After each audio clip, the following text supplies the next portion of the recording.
5 তারিখের পর দেখেছি রঙ্গির দল থেকে বেরিয়েছে আমরা ভোট পাইনি।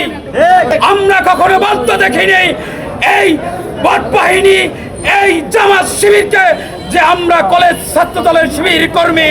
আশা সিমেন্ট বাংলাদেশের প্রথম triple tested international standard cement.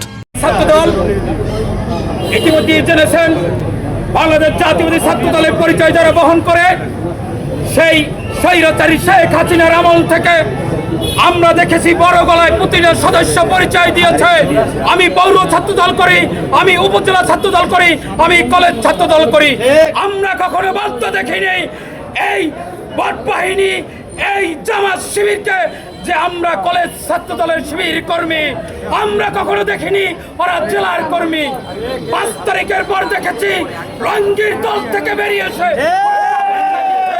আমরা ভোট পাইনি। তাই আমরা ছাত্র দলের পক্ষ থেকে তীব্র নিন্দা প্রতিবাদ জানাই। এই জামাত শিবির যখন আমাদের সাথে আদাত করে 18 সালে নমিনেশন নিয়েছে তখন জামাতের আমিরকে বলতে দেখেছি তারেক রহমানের সুনাম।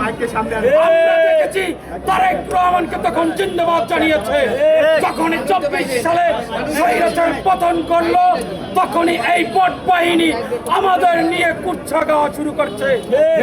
তারেক রহমান ও জিয়াউর রহমানের বিরুদ্ধে যে অপকাণ্ড চালিয়েছে জামাতকে অবিলম্বে ক্ষমা চাইতে হবে। যদি ক্ষমা না চাই এই জামাতকে আমরা এই স্বৈরাচারের মতো পিণ্ডিতে বানিয়ে দেবো। জিয়ার স্বাধীনতার ঘোষক জিয়াউর রহমান আমরা দেখেছি যে 14 সন থেকে শহীদ রাষ্ট্রপতির ছেলে তারেক রহমান আন্দোলন সংগ্রাম ঘোষিত করত, সেই আন্দোলন সংগ্রাম আমরা সফল করেছি। তাই জামাত শিবির যদি আর একবার তারেক রহমানকে নিয়ে কুচক্রি কথাবার্তা বলে আমরা তার জবাব দেব, দাঁত ভাঙা জবাব দেব। আমি আমার বক্তৃতা সংক্ষিপ্ত করলাম। বাংলাদেশ জাতীয়তাবাদী ছাত্রদের জিন্দাবাদ, বাংলাদেশ জাতীয়তাবাদী সদর উপজেলা ছাত্রদল জিন্দাবাদ। আগামীতে সেন্ট্রাল ছাত্রদল যে কর্মসূচি দেবে আমরা সফলভাবে অংশগ্রহণ করব। সবাইকে উদাত্ত আহ্বান করে আমার আসসালামু আলাইকুম।